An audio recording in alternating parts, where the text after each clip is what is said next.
Il est élu. État par État, les grands électeurs ont confirmé Joe Biden 46e président des États-Unis avec 306 voix contre 232.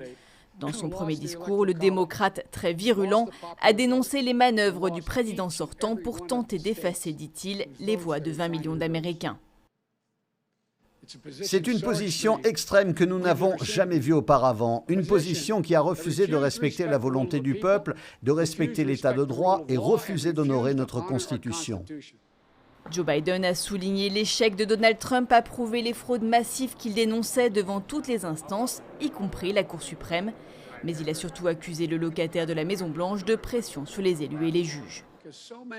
Tant de ces Américains patriotes ont été soumis à d'énormes pressions politiques, des abus verbaux, des menaces physiques. Nous souhaitons tous que nos concitoyens américains qui occupent ces postes fassent toujours preuve d'un tel courage et d'un tel engagement en faveur d'élections libres et équitables. Dans un pays profondément divisé, l'ancien vice-président de Barack Obama se veut rassembleur, dit vouloir tourner la page pour être le président de tous les Américains. Après cette nouvelle étape franchie, reste la date du 6 janvier où le Congrès devra apporter une ultime validation du scrutin. Donald Trump, de son côté, a marqué la journée en annonçant sur Twitter le départ inattendu de son ministre de la Justice.